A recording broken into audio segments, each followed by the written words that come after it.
source. Now if I go to another section that is inspect, ये हमारा inspector खोलता है। इंस्पेक्टर को खोल के हम लोग चेक करते हैं कि हमारी कोई ऐसी चीज़ खुलेगी, ठीक है। इसमें अलग अलग कंपोनेंट्स हैं, अलग अलग सेक्शंस हैं या टैब्स हैं। सबसे पहला सेक्शन हमारा एलिमेंट्स टैब है, उससे पहला हमारा सिलेक्शन टैब है। ये हमारा सिलेक्ट करता है किसी भी एलिमेंट को। सपोज़ करो आपको इस इमेज को सिलेक्ट करना है, यहाँ पे आपने राइट क्लिक करके इंस्पेक्ट किया, लेकिन वो इमेज सिलेक्ट नहीं हो पाई, यहाँ पे आपका कर्सर आ रहा है, तो आपको इस सिलेक्टर टैब बटन को क्लिक करके आप उस सेक्शन के ऊपर होवर कर सकते हो, उस सेक्शन के ऊपर जा सकते हो जिसको भी आपने देखना है, और उसको क्लिक कर सकते हो, तो उस सेक्शन की डिटेल्स खुल जाएंगी। जैसे अभी मैंने होम को किया है, तो एक एंकर टैग खुल गया है होम के नाम से, और उसके अंदर हमें एक स्पैन दिख रहा है करंट के नाम से, जो यहाँ पे नहीं दिख रहा है क्योंकि दिस इज़ SR ओनली। इसी एलिमेंट टैब में हमें HTML दिखती है, और इसी एलिमेंट टैब्स के साथ में हमें CSS का बॉक्स दिखता है, जहाँ पे हमारी CSS नज़र आती है। ये टेस्टिंग फ्रेमवर्क के लिए है, ये डेवलपमेंट नहीं है, ये सिर्फ टेस्टिंग के लिए है। अगर आपकी कोई चीज़ सही नहीं दिख रही है तो आप उसको ब्राउज़र में कैसे टेस्ट करते हो, वो चीज़ हम एलिमेंट्स में और यहाँ पे देखते हैं। इसके अलावा नेक्स्ट चीज़ आती है हमारी कंसोल। कंसोल में हमारे वो सभी एरर्स आते हैं जो जावास्क्रिप्ट में या तो जावास्क्रिप्ट में फेल हुए हैं, या अब coming back to the original topic, client से सर्वर के पास एक रिक्वेस्ट जाती है और एक उसका रिस्पॉन्स आता है। रिक्वेस्ट रिस्पॉन्स की टर्मिनोलॉजी ये है कि क्लाइंट से जब भी हम सर्वर को कनेक्ट करने की कोशिश करते हैं, कोई आइटम रिक्वेस्ट करते हैं, तो एक रिक्वेस्ट जाती है और एक रिस्पॉन्स आता है। उसमें अगर कोई एरर आए वो कंसोल में दिखता है, या जावास्क्रिप्ट में कोई एरर आए वो कंसोल में नज़र आते हैं। और नेटवर्क टैब हमारे पास होती है, जहाँ पे हम अलग अलग तरह के रिक्वेस्ट्स को और रिस्पॉन्सेज को देख सकते हैं। फॉर एग्ज़ाम्पल, अगर मैं यहाँ पे अपने नेटवर्क टैब को खोलता हूँ, ठीक है, I will just slide it down little bit if I can. नहीं, I am not able to. Okay, मैं इसको बड़ा कर रहा हूँ। I am just refreshing the page. तो यहाँ पे इस सेक्शन में ज़रा ध्यान से देखना कि क्या क्या नज़र आता है, ठीक है। I am refreshing the page. अब यहाँ पे हमारे पास ये इतनी सारी कॉल्स गई हैं। सबसे पहले एक JS फाइल को रिक्वेस्ट गई, उसका रिस्पांस आया। एक स्लाइड JPG को रिक्वेस्ट गई, ठीक है।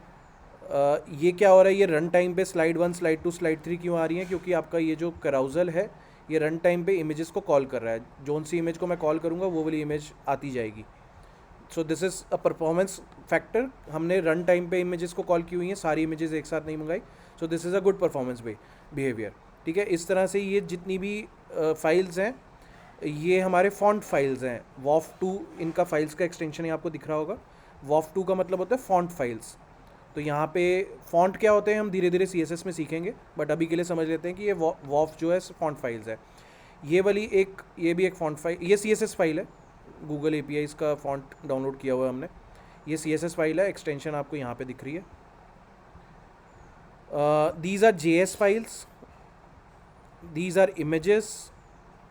नाउ द सेक्शन इज, यहाँ पे ऑल लिखा हुआ है इसलिए हम सब कुछ देख पा रहे हैं। यहाँ पे अगर हम फेच XHR करेंगे तो हमें अभी कुछ नहीं दिखाई दिया, बट अगर कोई हम रिक्वेस्ट डालते या कुछ करते, कॉन्टैक्टस में सपोज आप करो, कॉन्टैक्टस में जाते हो, ठीक है। अभी आपने फेच पे फिल्टर कर दिया है, आपको कोई भी आइटम दिखी नहीं है। फिर एक रिक्वेस्ट गई जिसको हम रिक्वेस्ट बोलते हैं, maps.google APIs को एक रिक्वेस्ट गई, उसके अंदर हमने पेलोड भेजा था। एक पेलोड हमारा होता है कि रिक्वेस्ट के टाइम पे हमने क्या भेजा है, ये सब हम जावास्क्रिप्ट में सीखेंगे। पेलोड क्या होता है, जो डेटा हमने सर्वर पे भेजा है, किसी भी सर्वर पे भेजा हो, उसका रिस्पॉन्स हमें मैटर करेगा किस टाइप का डेटा हमने भेजा है। उसके बाद उस डेटा उसको हम प्रीव्यू कर सकते हैं रिस्पॉन्स को। रिस्पॉन्स में हमारे पास अभी यहाँ पे एम्प्टी ऑब्जेक्ट आया है एक तरह से। बट अगर हम एक यहाँ से कॉन्टैक्टस का रिक्वेस्ट अगर हम भेजते हैं, may be not random test@test.com, my bad, sorry, 99999 and hello. So this is production side, यहाँ पे ये सब करना नहीं चाहिए, but I am just doing it to show you all. मैंने ये कॉन्टैक्टस पे क्लिक किया, एक रिक्वेस्ट गई, ठीक है। उसके रिस्पॉन्स में हमारे पास एक बहुत सारी एक जेसन आया है रिस्पॉन्स में, ये रिस्पॉन्स है, और उसका प्रीव्यू फॉर्मेट ये है, जेसन हमारा ऐसा दिखता है, ठीक है।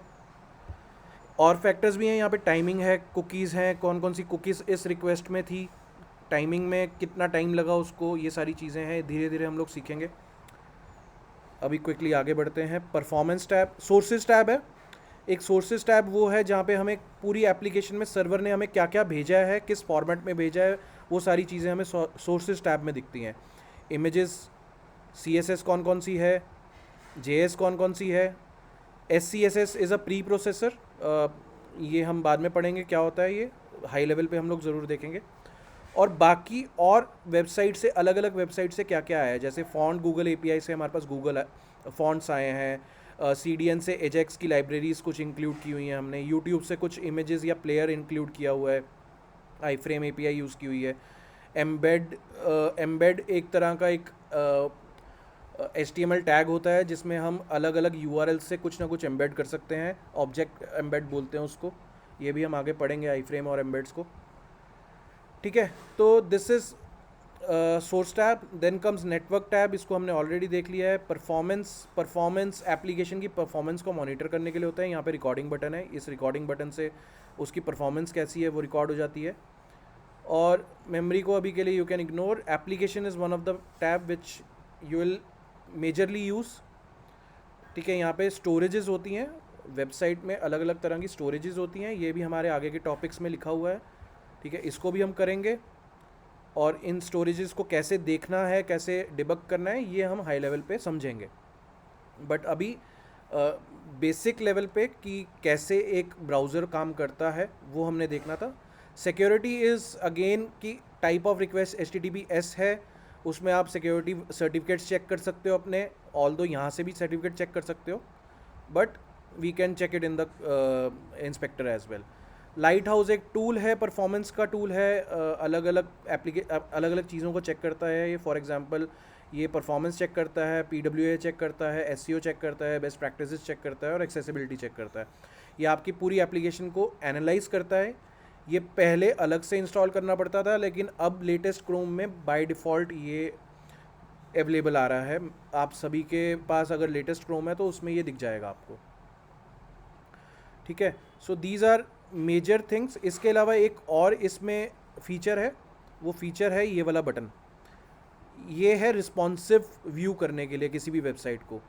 अब वो मैं दिखाता हूँ, एक इस बटन को भी थोड़ा ध्यान से देख लेना। यहाँ से आप डॉक कर सकते हो इस इंस्पेक्टर को, नई विंडो में खोल सकते हो चाहो तो, ये अलग अलग विंडो हो गई हैं,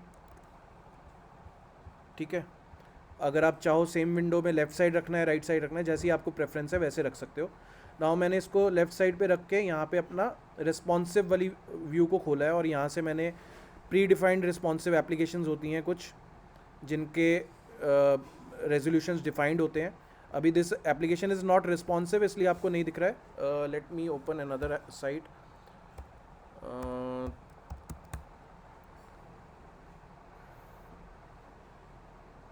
ये साइट रिस्पॉन्सिव नहीं है, अडेप्टिव है। उसमें डिफरेंस क्या होता है हम समझेंगे धीरे धीरे। But now you can see that in a mobile browser you can view everything. Similarly अगर आपका कोई टैब है, मे बी सरफेस प्रो है, यहाँ से आप उसको ओरिएंटेशन भी चेंज कर सकते हो, मतलब लैंडस्केप और पोर्ट्रेट में कन्वर्ट कर सकते हो। टैब्स के लिए यहाँ पे वेबसाइट कैसे दिख रही है, और इसको क्रॉस कर देंगे तो पूरी डेस्कटॉप मोड में कैसी वेबसाइट दिख रही है। So this website is partially responsive, partially adaptive. तो इसको एक बार देखना था, उस टैब का यूज़ केस दिखाना था, इसलिए मैंने यहाँ पे ये चीज़ दिखाई है। इसको डिसेबल करना हो तो बस इसको बंद कर देना, और वापस से व्यू पोर्ट का साइज़ ले लेगी। रिस्पॉन्सिव एप्लीकेशन अपने व्यू पोर्ट का साइज़ ले लेती है। आपको यहाँ पे भी मोबाइल व्यू दिखेगा और यहाँ पे डेस्कटॉप व्यू दिखेगा, that's because it is a responsive application, ठीक है। This was high level what are browsers, and browsers के